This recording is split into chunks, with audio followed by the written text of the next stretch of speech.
8वें अध्याय के 20वें श्लोक को देख रहे हैं। ठीक है, शुरू करते हैं।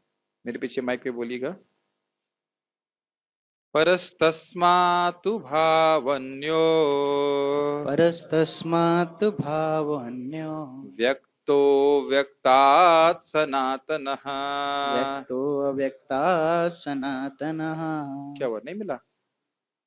बस देख रहे थे, कोई बात नहीं। यह स सर्वेषु भूतेषु यः स सर्वेषु भूतेषु नश्यत्सु न विनश्यति। नश्यत्सु न विनश्यति। तो अर्थ बड़ा स्पष्ट है। परह तस्मात् तू, तू मतलब लेकिन, लेकिन इस सृष्टि से परे एक अन्य प्रकृति है। भावः मतलब प्रकृति, अन्य मतलब दूसरी, और अव्यक्त, अव्यक्तः क्या लिखा है? अव्यक्तः अव्यक्तात्, अव्यक्त से परे है और सनातन है। अव्यक्त से परे अर्थात प्रधान से परे है, सनातन है अर्थात शाश्वत है। यह स सर्वेषु भूतेषु नश्यसु न विनश्यति। जब सारे जीव नष्ट हो जाते हैं, उनके शरीर नष्ट हो जाते हैं, तब भी वह प्रकृति रहती है। अर्थात भगवान के आध्यात्मिक धाम की बात भगवान यहाँ पे कर रहे हैं। इसके अतिरिक्त, इसके अतिरिक्त मतलब यह प्रकृति जो इस जगत में है, इसके अतिरिक्त एक अन्य अव्यय प्रकृति है जो शाश्वत है और व्यक्त तथा अव्यक्त पदार्थ से परे है। व्यक्त पदार्थ मतलब जो आपको इस जगत में भौतिक पदार्थ, भौतिक जगत दिख रहा है, और अव्यक्त मतलब प्रधान स्थिति। यह परा और कभी ना नाश होने वाली है। परा का अर्थ है ये आध्यात्मिक है। आध्यात्मिक मतलब भगवान का जगत जो है वह सच्चिदानंदमय है और कभी नाश नहीं होता है। यहाँ का जगत है वो जड़ है। प्रभु जी को भी कुछ फोन है, कुछ फोन दे सकते हैं। आपका फोन कहाँ रहता है? आप फोन नहीं लेके आते? नहीं, आपका बोल रहा हूँ। हाँ, वो फोन कहाँ गया? दूसरा वाला जो फोन, आपका फोन कहाँ है? लेफ्ट मतलब लेके आ जाइए उसको, फिर उनको भी पढ़ने रहना चाहिए ना, उनको भी दीजिए। हाँ, साथ में पढ़ लीजिए। फिर लैपटॉप लेके आ सकते, पीछे लैपटॉप रखा है उसे ले लीजिए। हाँ, सबके पास फाइल होना चाहिए। आध्यात्मिक जगत परा है, इसका अर्थ समझ में आ रहा है आपको? सुनील प्रभु, परा का अर्थ क्या है? आध्यात्मिक जगत परा है मतलब क्या है? माइक पे बताइए। माइक नहीं है इनके पास। यस, परा का अर्थ क्या है? परा का अर्थ माइक पे तो बताइए, ऑन तो कीजिए।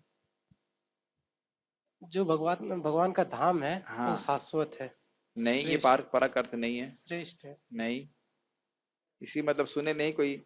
परा का अर्थ किसको समझ में आई? यस, अंतर, भगवान के अंतरंगा शक्ति, अंतरंग शक्ति का प्राकट्य है। और परा जिसका कभी नाश नहीं होता। नहीं, इस भौतिक प्रकृति का भी नाश नहीं होता है, लेकिन इसको परा नहीं कहा जा रहा है। अभी मैंने समझाया था, परा का अर्थ है चेतन। परा का अर्थ है पूरी तरह से आध्यात्मिक सच्चिदानंद। ठीक है, नाश नहीं होने वाली है मतलब यह तो दोनों ही संग है। माया, माया भी नाश नहीं होती है, खाली प्रकट अप्रकट होती है। लेकिन आध्यात्मिक जगत कभी भी अप्रकट नहीं होता। वैकुंठ हमेशा रहता है, गोलोक हमेशा रहता है। कब से रह रहा है? अनादिकाल से। कब तक रहेगा? ये कहने पता नहीं। पता नहीं का मतलब है कि कभी आया होगा। पता नहीं का अर्थ है कि आपको पता नहीं है लेकिन कभी आया होगा। नहीं नहीं, आपको पता नहीं है। पता नहीं का मतलब आपको पता नहीं, ये कहीं किसी को पता नहीं, इसका फिर भी एक संभावना हो सकती है कि कभी आया होगा। लेकिन अनादि कहने का अर्थ है कि कोई शुरुआत नहीं। एक हमारे मित्र बता रहे थे कि मैथमेटिक्स में इन्फिनिटी समझना बड़ा मुश्किल है, क्योंकि हम इस जगत में रहते हुए हर जगह फाइनाइट, सीमितता का ही अनुभव करते हैं। तो जैसे बोलेंगे अनादि, कहेंगे अरे कभी तो शुरुआत हुई होगी।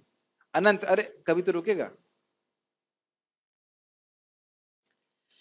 जब इस संसार का सब कुछ लय हो जाता है तब भी उसका नाश नहीं होता। लय हो जाता है अर्थात किसमें लय हो जाता है? ब्रह्मा जी के परमायु समाप्त होने के बाद जब सब कुछ महाविष्णु में प्रवेश कर जाता है तब भी आध्यात्मिक जगत कभी नष्ट नहीं होते। एक बहुत सुंदर ही बात आचार्यगण बताते हैं कि भगवान ने प्रकृति पे देखा, भगवान ने प्रकृति पे देखा। बात बहुत सिंपल सी है। इसका अर्थ यह है कि भगवान की आंखें हैं और दूसरी उनकी आंखें प्राकृत नहीं है। भगवान ने सुने थे ना, महाविष्णु दृष्टिपात करते हैं, तो भगवान महाविष्णु प्रकृति पे दृष्टिपात करते हैं, उससे सृष्टि होती है, अर्थात उनकी आंखें दिव्य हैं, समझ रहे हैं, और उनकी आंखें हैं। गीता भूषण टीका। सभी के पुनर्जन्म को श्लोक 16 में कहने के बाद इसका विस्तार श्लोक 17-11 में किया गया, यह कहकर कि सभी जीव अपने कर्म के वश में जन्म और मृत्यु को प्राप्त होते हैं। ये समझ में आ रहा है? इस जन्म में हम जो कर्म करते हैं और पूर्वगत जन्मों के कर्मों के अनुसार व्यक्ति को अगला जन्म प्राप्त होता है, पशु योनि में, देवता योनि में, जैसे भी होता है। जैसे क्या बोलते हैं गीता में, ऊर्ध्वम गच्छन्ति सत्वस्थः मध्य तिष्ठन्ति राजसा जगन्न गुणवृत्तिस्था अधो गच्छन्ति तामसः। जो सत्वगुणी व्यक्ति हैं वो देवता के लोक में जाते हैं, जो रजोगुणी हैं वापस मानव समाज में जन्म लेते हैं, और जो तमोगुणी होती हैं वे वैकुंठ चले जाते हैं। नहीं, तमोगुणी वैकुंठ नहीं जाते, मैं खाली चेक कर रहा था कि आप लोग सोच नहीं रहे। तमोगुणी लोग जो है नीचे के असुरों के लोक में चले जाते हैं, ठीक है। तो अब मृत्यु को कैसे प्राप्त होते हैं, कब कौन मरेगा यह उसकी जन्म के समय ही लिख दिया जाता है, और इसमें भी अगर कोई व्यक्ति घोर पाप या अपराध कर देता है तो आयु कम हो जाती, और अगर भगवान की भक्ति करने लगता है तो आयु बढ़ भी जाती। मैं एक व्यक्ति को जानता हूं जो 45 साल में मर जाने चाहिए थे, उनको बताया गया था, अभी भी 60-61 साल की हो गए, भक्ति कर रहे हैं, और उसी समय वह भक्ति करते हुए आए थे, भक्ति में आए थे और भक्ति कर रहे हैं, उनकी उम्र चली जा रही, भक्ति करते जा रहे। तो भगवान क्या है, कर्माणि निर्दहति किंतु च भक्ति भाजाम।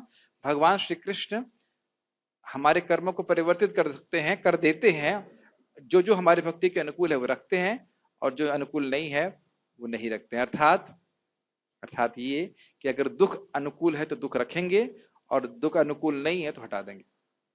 सुख अनुकूल है तो रखेंगे, और सुख अनुकूल नहीं है तो नहीं, हाँ भक्ति के लिए अनुकूल नहीं है तो हटा देंगे। इसलिए जब ये बोला जाता है कि भगवान कर्म नष्ट कर देते हैं, तो हम सोचते हैं अच्छा अब मेरे जीवन में कोई दुख नहीं आएगा। ऐसा नहीं है, वही दुख सुख आएगा जो आपको भगवान के और करीब लेके जाए, जो हमारे लिए उचित होगा। जैसे माँ कभी नीम का जूस पिलाती है और कभी मिठाई खिलाती है, दोनों ही दृष्टि से माँ केवल हित करना चाहती है। अब इस श्लोक में कहा जाएगा कि एक भक्त को क्या प्राप्त होता है। अव्यक्त, जो ब्रह्मा जी की रात्रि की अवस्था है, उससे श्रेष्ठ एक और स्थान है जो बहुत अलग और पूजनीय है, इसके उल्लेखनीय गुण बताए गए हैं। तो ये आप समझ रहे होंगे, अव्यक्त मतलब जब ब्रह्मा जी सो जाते हैं तब की बात कर रहे हैं। यह वस्तु अदृश्य है क्योंकि इसका रूप आध्यात्मिक है, आध्यात्मिक अर्थात सच्चिदानंद, तथापि कृपा के द्वारा इसका अनुभव किया जा सकता है। इसको श्लोक 14 में पहले ही कहा जा चुका है। कृपा के द्वारा आध्यात्मिक जगत को व्यक्त यहां भी देख सकते हैं, जैसे कि ब्रह्मा जी ने तपस्या किया, भक्तिमय तपस्या, तो भगवान की कृपा से उनको वैकुंठ का दर्शन हुआ और गोलोक का दर्शन हुआ। ये पता है आपको, श्रीमद् भागवत में इसका वर्णन। ऐसे ही यहाँ पे वैकुंठ, जो ब्रजवासी थे वो सोच रहे थे कि क्या कृष्ण हमको वैकुंठ लेके जाएंगे, तो उनको भी वैकुंठ का दर्शन भगवान ने यहाँ पे कराया। तो भक्त लोग एक टीवी के माध्यम से, जैसे टीवी अगर खराब हो तो उसमें झिलमिल होता है, दिखाई नहीं पड़ता है, सिग्नल कनेक्ट नहीं होता ठीक से, लेकिन अगर टीवी ठीक हो जाए तो दृश्य बिल्कुल उपस्थित है। उसी प्रकार से अगर जिसको भक्त को प्रेम प्राप्त हो जाता है तो भगवान की कृपा से वह आध्यात्मिक जगत का अनुभव यहाँ बैठे बैठे भी कर सकता है। बड़ी जादुई सी बातें लगती है, लेकिन ये सब बातें शास्त्र उचित हैं, शास्त्र के अनुसार है। भगवान की कृपा से व्यक्ति समझ सकता है, ऐसे अपनी शक्ति से नहीं देख सकता। तो श्लोक क्रमांक 14 में भगवान ने ये बात बोली थी, अनन्य चेता सततम युमाम स्मरति नित्यशः तस्यहम सुलभ पार्थ नित्य युक्तस्य योगिनः। वह वस्तु सनातन है अर्थात अनादि है, और जब सबके शरीर नष्ट हो जाते हैं तब भी यह नष्ट नहीं होती है। कौन सा स्थान है? वैकुंठ, गोलोक, उसकी बात कर रहे हैं। तात्पर्य ये श्लोक नहीं है, ये श्लोक क्रमांक 14 है। ऐसा लग रहा है, मुझे लग रहा था कि ऐसा लगेगा, ये श्लोक कोट किया जा रहा है बलदेव विद्याभूषण जी के द्वारा। ये 14वां श्लोक था जिसमें भगवान ने अनन्य भक्ति का वर्णन किया और बताया था कि किस प्रकार से ये व्यक्ति जो अनन्य भक्ति करता है वो भगवान श्री कृष्ण के धाम चला जाता है। अनन्य भक्ति को फिर से समझाऊंगा। अनन्य भक्ति मतलब जिसमें साधन क्या स्वीकार किया जाता है? भक्ति। और जीवन का परम लक्ष्य क्या होता है? भगवत प्रेम या प्रेम भक्ति। यानी कि साधन की दृष्टि से भी अनन्यता और साध्य की दृष्टि से भी अनन्यता। ये बात समझ में आ रही है? जो मैं मीन्स और गोल ले रहा हूं उसमें कोई और वस्तु नहीं है। यहाँ पे नित्य युक्त का अर्थ बताया गया था कि जो भगवान के संग उनके धाम में 4 प्रकार में के जो रस होते हैं, दास्य, साक्ष्य, वात्सल्य और माधुर्य, उनमें से किसी एक रस में वह स्थित होना चाहता है। ये उसके जीवन का लक्ष्य है, इसलिए वो यहाँ पे साधन कर रहा है। भाई जैसे गेहूं उगाना हो तो मैं कुछ ऑप्शन देता हूं, ट्रैक्टर चलाना पड़ेगा, पेट्रोल भरना पड़ेगा, या बिजली बनानी पड़ेगी। ये तीनों ही साधन नहीं है, बीज आरोपित करना पड़ेगा। ट्रैक्टर वाटर डिटेल्स हैं, बीज आरोपित करना पड़ेगा, जल देना पड़ेगा, और फिर अब उसके बाद गेहूं उगेगा, और पृथ्वी चाहिए उसके लिए। आप मेरी बात समझ रहे हैं? तो साध्य क्लियर होना चाहिए, मुझे पहुंचना क्या है, मुझे क्या करना है, तब हम साधन की बात कर सकते हैं। मुझे ट्रैक्टर का उदाहरण नहीं देना चाहिए था, ऐसे बोलना चाहिए था हवाई जहाज चलाना है पड़ेगा, कि ट्रेन चलानी पड़ेगी, या फिर फैन चलाना पड़ेगा। तो इन तीनों का कोई मतलब नहीं है गेहूं उत्पादन करने से। अगर साध्य क्लियर है तब समझ में आएगा कि मैं साधन क्या उपयोग करूं। तो जब भगवान की प्रेम भक्ति प्राप्त करनी है तो कर्म, ज्ञान और योग सिद्धि, अष्टांग योग सब नहीं दे सकते, ध्यान रखना चाहिए। साध्य अगर क्लियर है, जैसे मान लीजिए किसी को इंडोनेशिया जाना है फॉर एग्जाम्पल, वो भारत, साध्य इसका ये है कि मुझे इंडोनेशिया जाना है, तो अब वह टेम्पो से जाए कि बस से जाए? दोनों से नहीं जा सकते। जब आपको पता हो कि भाई हम फ्लाइट के अलावा कोई तरीका नहीं है, तो फ्लाइट पकड़ने का प्रयास करेगा ना। आप मेरी बात समझ रहे हैं? तो जब ये क्लियर है कि मैं भगवान का नित्य दास हूं, मेरा परम सिद्धि यही है कि भगवान से मैं अपने रस में स्थित हो जाऊं, जो मेरा स्वाभाविक रस है, स्वरूपगत रस है। और उसके लिए एकमात्र तरीका क्या है? भगवान श्री कृष्ण की अनन्य भक्ति, श्रवण कीर्तन स्मरण वंदन। उस दिन शायद कुछ भक्त को नहीं पता था नवधा भक्ति क्या होती है। श्रवण कीर्तन स्मरण वंदन पूजन, अर्च और पूजन हो गया, पाद सेवनम दास्यम साख्यम आत्मनिवेदम इति पुंसार्पितः विष्णु भक्तिर्चेत नवलक्षणः क्रियति भगवत्यधः तन्मन्ये धीतम उत्तमम। सबसे बढ़िया एजुकेशन क्या है कि इस प्रकार से व्यक्ति 9 प्रकार की भक्ति को करना सीखे, जिसमें वह सीधे ये भक्तियां भगवान को समर्पित होती हैं। ऐसा नहीं कि कोई कर्म कर रहे हैं उसका फल भगवान को समर्पित कर रहे हैं, सीधे भगवान के लिए। जैसे हम गीता की चर्चा कर रहे हैं, तो ये भक्ति है, भगवान के वाणी को हम जो भगवान ने बोला है उसको चर्चा कर रहे हैं, उससे भगवान प्रसन्न होते हैं। जैसे भगवान गीता में बताते हैं, ज्ञान यज्ञ के द्वारा वे मेरी पूजा करते हैं जो भगवत गीता को श्रवण करते हैं, चर्चा करते हैं। समझ में आ रहा है? ऐसा नहीं कि हम इस गीता का कोई फल प्राप्त करेंगे और उस फल को भगवान को समर्पित करेंगे। ये क्रिया ही भगवान को संतुष्ट करने वाली है। जो संकीर्तन है ये भगवान को सीधे संतुष्ट करने वाला है, जब करते हैं भगवान को सीधे संतुष्ट करने वाला है। समझ में आ रहा है? भक्ति योग कर्म योग में अंतर समझना चाहिए। तात्पर्य पढ़िए अनुपम कृष्ण प्रभु। तात्पर्य, कृष्ण की पराशक्ति दिव्य और शाश्वत है। यह उस भौतिक प्रकृति के समस्त परिवर्तनों से परे है जो ब्रह्मा के दिन के समय व्यक्त और रात्रि के समय विनष्ट होती रहती है। बार बार इस बात सामने आ जाती है ना कि ब्रह्मा जी की रात्रि के समय हम लोग इसमें कितने परिवर्तन हो जाते हैं। एक मनवंतर भी एक कलाइडोस्कोप की तरह होता है, कितनी सारी घटनाएं हो जाती है ना। देवासुर संग्राम हो गया, और ये ध्यान रखिएगा कि ब्रह्मा जी की मतलब जो भागवत में जो बातें रखी गई हैं वो बहुत मुख्य मुख्य बातें रखी। हम यहाँ छोटे छोटे संग्राम से डर जाते हैं, मतलब अमेरिका और चाइना के संग्राम हो गए तो क्या होगा, लेकिन देवासुर संग्राम की तो हम कल्पना भी नहीं कर सकते हैं। कुछ बोलेंगे तो माइक पे बोलिएगा। ये बहुत महत्वपूर्ण है कि ये सब सुनना क्यों जरूरी है, ताकि इस जगत की द्वैतता से हट करके हम भगवान में अपने चित्त को लगाएं, वैष्णवों की सेवा कर सकें, भगवान का नाम जप कर सकें, भक्तों से प्रेम पूर्ण वातावरण मतलब बर्ताव हो सके, हमारा हृदय शुद्ध हो जाए। बस यही हमारे जीवन का लक्ष्य होना चाहिए, यही हमारे जीवन का इंगेजमेंट होना चाहिए। तपो दिव्यम पुत्र कायेन सत्वम शुद्धि तस्मात् ब्रह्म सौख्यम तुनंतम। ठीक है, पढ़िए। कुछ पूछना चाह रहे थे? छोड़ दीजिए आप। हाँ, जो बोलना चाहते हैं माइक दीजिए फिर इनको। तो ब्रह्मा जी के एक दिन में देवासुर संग्राम और बहुत सारी चीजें हो जाती हैं। हाँ, तो देवता लोग हर दिन आते होंगे ब्रह्मा जी के पास सॉल्यूशन के हर लिए। दिन क्योंकि हर दिन नहीं, देवता लोग ब्रह्मा जी के दिन तक पूरा नहीं रहते हैं। एक मनवंतर यानी 71 चतुर्युग तक देवताओं की सरकार रहती है, एक विशिष्ट सेट ऑफ डेमिगॉड्स। उसके बाद फिर सरकार परिवर्तित हो जाती है। जैसे कि अगले मनवंतर में भगवान स्वयं ही इंद्र को हराएंगे। इंद्र राज नहीं उतर से मतलब अपने इंद्र पद से हटना नहीं चाहेंगे, तो भगवान वामन देव उनको हराएंगे और उसके बाद युद्ध करके हराएंगे और बलि महाराज को स्थापित कर देंगे।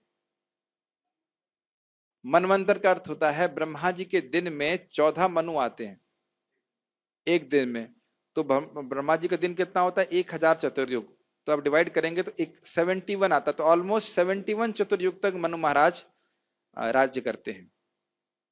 मुझे आप बताए थे कि एक दिन में ब्रह्मा जी का 1000 बार चारों युग जी बार होते हैं। हाँ। तो फिर इसमें 14 मनु कैसे आएंगे? 14 मनु मतलब वो इस पूरे ब्रह्मांडीय गवर्नमेंट में 14 मनु होते हैं। एक पोस्ट है मनु की, और उनसे सारे मानव आते हैं। तो हर सृष्टि का पहला वो तो मनु ही करते हैं। मनु मानवों की सृष्टि करते हैं। ब्रह्मा जी मानव मनु की सृष्टि करते हैं, मनु शत्रुपा की, और उसके बाद वह मानवों की सृष्टि करते हैं। ये जब भी ये चारों युग खत्म होता है तो मनु रहते हैं। मनु रहते हैं 71 चतुर्युग तक, बार बार होता रहता है। तो मनु भी रहते हैं, इंद्र भी रहते हैं, सूर्य चंद्र सब कुछ रहते हैं। लेकिन यह है मनवंतर के बाद सारे देवता जो अधिष्ठाता देवता है वो चेंज हो जाते हैं। जैसे आप यहाँ समझते हो भाई, इस समय प्रधानमंत्री कोई है, आज से 10 साल पहले कोई और थे, आगे 10 साल बाद कोई और हो जाएंगे। तो एक काल के बाद पोस्ट है, ये सारी देवता, सूर्य चंद्र ये सब पोस्ट हैं, और उस पर विभिन्न देवता विभिन्न जीव आसीन होते हैं अपने कर्मानुसार। ठीक है, तो हमेशा प्रयास करना चाहिए। आध्यात्मिक इन ग्रंथों को सुनने से के द्वारा व्यक्ति शाश्वत जीवन की कुछ धारणा कर सकता है और अपने चित्त को भगवान में लगाने के लिए प्रेरित हो सकता है। कृष्ण की पराशक्ति भौतिक प्रकृति के गुण से सर्वथा विपरीत है। भौतिक प्रकृति कैसी है? कौन बताएंगे माइक पे? हरि बोल। हाँ, हरि बोल बोलिए। भौतिक प्रकृति को एक चार्ट बनाइए, 1 2 3 और 1 2 3। भौतिक प्रकृति का क्या एक गुण है? बोलिए, सही बोले थे। एक तो क्या चेतन नहीं है, जैसे अशाश्वत पहले ले लेते हैं। असत है। हाँ, असत मतलब अशाश्वत। भौतिक प्रकृति नहीं कहना चाहिए, भौतिक प्रकृति की अभिव्यक्ति।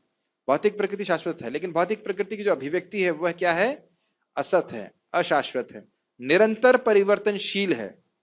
ये समझ में आ रहा है? हमारा शरीर भी देखिए लगातार परिवर्तित हो रहा है कि नहीं, जगत में जो भी वस्तु देख रहे हैं परिवर्तित हो रही है कि नहीं। ठीक है, और आध्यात्मिक प्रकृति कैसी है?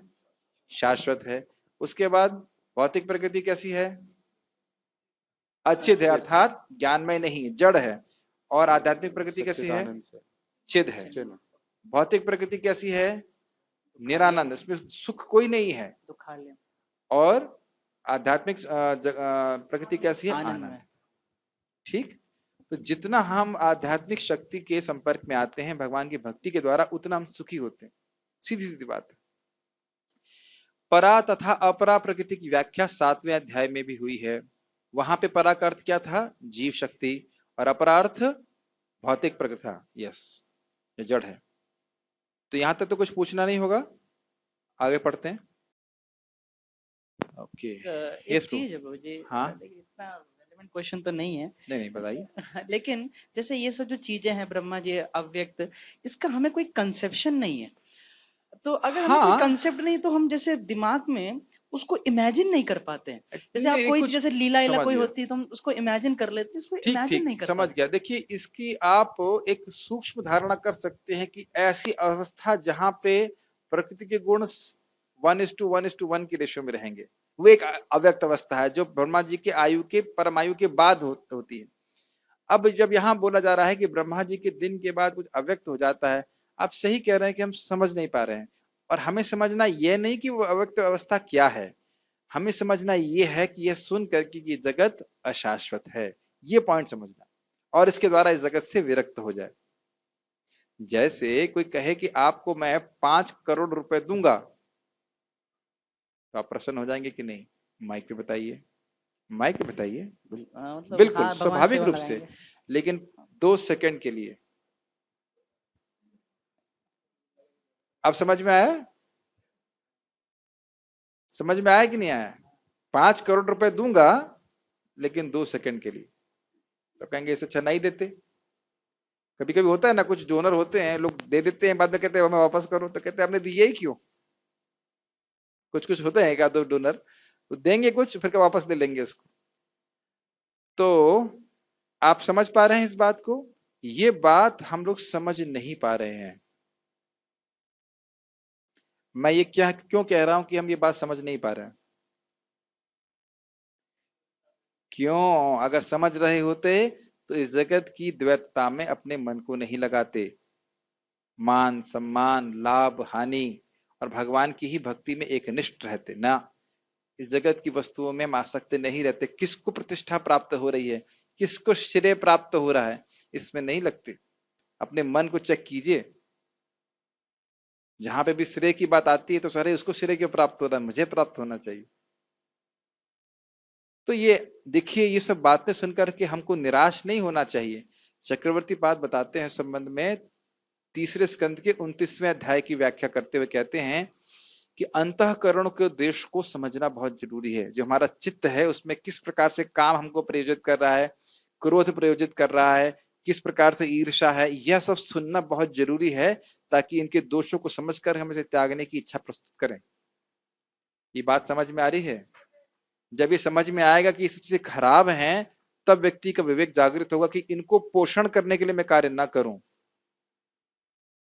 मैं उदाहरण दे रहा हूं, ये उदाहरण आप चैतन्य चरितामृत से भी पकड़ते हैं और ये अपने प्रैक्टिकल जीवन में भी देखते हैं। जब आप कुछ गेहूं उगाते हैं या कुछ उगा रहे होते हैं, हमारे घास उगा रहे थे अल्फा अल्फा, वह तो पुष्ट करने वाली है, लेकिन उसके बीच में एक गाजर घास निकल आती है जो बहुत कड़वी होती है, बहुत खराब होती है। तो माली को समझना चाहिए कि ये जो गाजर घास अगर उगेगी तो ये मेरी मुख्य जो फसल है उसको उसको पोषण को खा जाएगी। तो इस प्रकार की इच्छाएं अगर हृदय में है तो उसको डिटेक्ट करना एक साधक का बहुत महत्वपूर्ण कर्तव्य है। Does it make sense? मैं सब बातें क्यों बोल रहा हूं? क्यों बोल रहा हूं? ताकि हम शाश्वत पद पे, हमारा अगर शाश्वत स्थान पे हमारा चित्त लगा रहेगा तो फिर हमारा इस जगत की वस्तुओं में आसक्ति नहीं रहेगी और बड़ा फोकस रहेगा कि मुझे क्या करना है। एकमात्र मानव जीवन का उद्देश्य है शुद्धिकरण। इसीलिए जब भी कोई आप सोचे कि यह नियम क्यों पालन करना पड़ेगा, तो क्या उत्तर है? मानव जीवन का एकमात्र उद्देश्य है शुद्धिकरण। इस शुद्धिकरण के लिए नियम पालन करना। हरे कृष्ण मन जप करना है, भगवान की भक्ति कर रहे हैं, पहली चीज बहुत जो सबसे महत्वपूर्ण है वो शुद्धिकरण। क्यों? जब तक चित्त का शुद्धिकरण नहीं होगा आगे की बातें समझ में नहीं आने वाली। Make sense? तो आप समझ पा रहे हैं कि अव्यक्त के बारे में क्यों वर्णन हो रहा है? समझ रहे हैं? उद्देश्य ये समझना चाहिए कि सब कुछ अशाश्वत है, ब्रह्म पर्यंत सब कुछ अशाश्वत है, यही इसीलिए भगवान बोल रहे हैं। और भगवान के धाम का वर्णन शब्दों में नहीं किया जा सकता। वही हम सच्चिदानंद बोल तो रहे हैं, लेकिन इसका मतलब क्या है? तो इसका नहीं, इसका है कुछ कंसेप्शन। ऐसा आप भक्ति करते हो, जब करते हो तो वे कभी कभी बहुत सुख मिलता है, लेकिन वही स्थिति हो गई कि गूंगे को अगर रसगुल्ला खिला दिया जाए तो गूंगा कैसे बताएगा इसका मतलब क्या है? चेतना का अनुभव कर रहे हैं कि नहीं? आप हैं यहाँ पे यश प्रभु? आप हैं यहाँ पे? है ना? यही प्रश्न मैं क्या बोतल से कर सकता हूं आपकी? तो समझ में आ रहा है कि आपके पास चेतना है? सबके पास समझ में आ रहा है कि चेतना है कि नहीं? चेतना का अनुभव कर पा रहे हैं? एक भक्त आज मुझसे पूछ रहे थे, भाई भगवत गीता में भक्ति स्थापित की जा रही है तो शुरुआत के अध्याय बोले क्यों? हमने कहा पहले यही समझना बहुत जरूरी कि हम हैं कौन। अगर यही मानते रहेंगे हम हिंदू हैं मुसलमान हैं तो भक्ति करेंगे कैसे? इसीलिए भगवान पहले समझा रहे हैं कि तुम हो कौन, पहले ये तो समझो।